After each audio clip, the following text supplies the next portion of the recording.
Assalamualaikum warahmatullahi wabarakatuh. Perkenalkan, nama saya Rani Cintan dengan NIM 2211073031 dari kelas 2C dan 4 Teknik Telekomunikasi. Baiklah, saat ini saya akan mempresentasikan yaitu tentang desain antena misclosive edge rectangular dengan metode elemen parasitik. Saat melakukan simulasi dengan CST 2019, itu simulasi perencanaan antena misclosive edge rectangular dengan menggunakan CST 2019 melibatkan beberapa tahapan penting.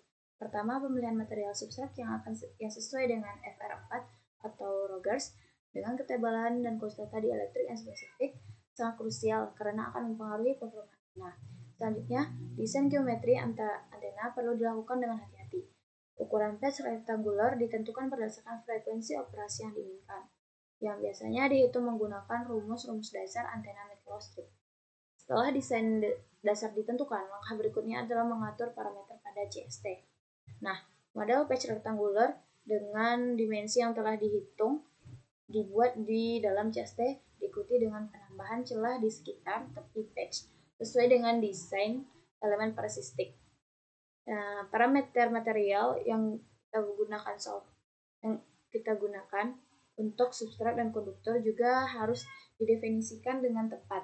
Kemudian, simulasi elektromagnetik dijalankan menggunakan solver yang sesuai di CST seperti time domain solver. Hasil simulasi dan analisis untuk mengukur parameter seperti return loss, FSWR, gain, dan pola radiasi. Berdasarkan hasil analisis ini, optimasi desain mungkin diperlukan untuk meningkatkan performa dari antena. Nah, tahap akhir adalah validasi dan iterasi desain. Dari simulasi divalidasi dengan membandingkan teori atau literatur yang ada dengan mengikuti tahapan-tahapan. Kita dapat merancang dan mensimulasikan antena misclosive rectangular patch dengan metode elemen parasitik menggunakan CST 2019 secara efektif dan efisien. Nah, dapat kita lihat di sini itu adalah gambar desain antena yang akan kita bikin, yang akan kita buat. Nah, untuk gambar antena tadi kita memerlukan parameter list. Nah, parameter list itu mencakup lebar patch, panjang patch, lebar substrat, panjang substrat, lebar ground plane, panjang ground plane, lebar feeder, dan panjang feeder. Serta untuk elemen antenanya itu perlu tebar substrat dan tebal tembaga. Untuk hasil simulasinya dapat kita lihat sendiri gambarnya dari S parameter atau return loss. Nah, gambar ini merupakan hasil dari parameter return loss yang didapatkan dari antena misclosive yang dirancang. Return loss adalah membandingkan antara amplitudo dan gelombang yang direfleksikan terhadap amplitudo gelombang yang dikirimkan.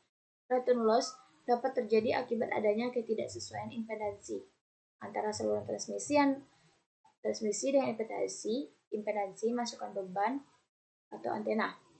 Itu berdasarkan antena misclosive yang dibuat dengan frekuensi kerja 18.000 sampai 1.800 sampai 2.400 MHz. Antena misclosive ini memiliki nilai return loss yang paling baik adalah sebesar minus 13,21 dB pada frekuensi 2.953 MHz. Nilai tersebut dianggap benar karena telah sesuai dengan ketentuan yang berlaku, di mana nilai return loss yang baik pada sebuah antena misclosive adalah berada pada nilai kurang dari min 10 dB. Nah, dapat kita lihat ada dua gambar di sini. Itu adalah gambar dari S parameter yang kita masukkan di CSF dan di MATLAB. Nah, untuk hasil simulasi FSWR-nya dapat kita lihat gambar ini merupakan hasil nilai return loss pada frekuensi 2,1 GHz dengan cara diplot ke dalam MATLAB, di mana didapatkan hasil nilai return loss sebesar min 13,22 dB. Baiklah, sekarang kita masuk ke fabrikasi dan desain antena. Sebelum fabrikasi kita memerlukan alat tambahan, yaitu papan PCB berukuran 52 papan PCB, kedua port, 3. Desain layout, spidol, larutan HCl, H202, thinner dan alkohol, setrika, solder, timah, penggaris, dan amplas. Nah, tahapan-tahapan fabrikasinya, kita melakukan pemindahan CST 2019 untuk mendapatkan hasil layout dengan menggunakan aplikasi CorelDRAW. Setelah dipindahkan, maka kita akan memprint kopinya. Nah, dapat kita lihat di sini terdapat gambar page dan juga gambar ground yang sudah kita pindahkan tadi ke aplikasi CorelDRAW.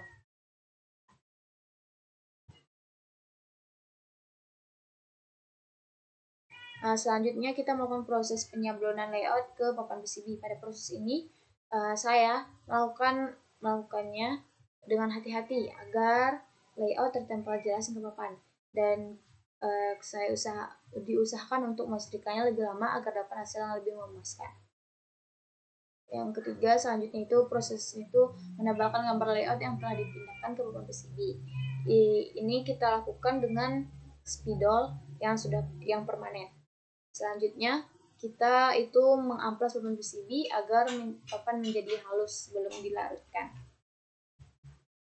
Yang selanjutnya itu tahapan kelima itu tahapan melarutkan papan PCB ke dalam larutan. Larutan tersebut yaitu HCl ditambah H202 dan air pada wadah dengan ukuran perbandingan yaitu 1, 2, dan 3.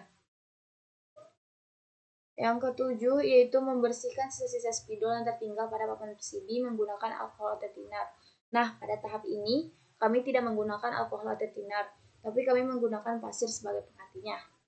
Nah, selanjutnya itu melakukan penyolderan pemasangan port pada rancangan antena yang sudah bersih dengan solder dan timah. Nah, dapat kita lihat inilah hasil dari fabrikasi antena saya. Oke, baiklah.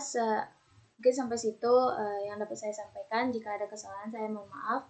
Saya tutupi dengan Assalamualaikum warahmatullahi wabarakatuh.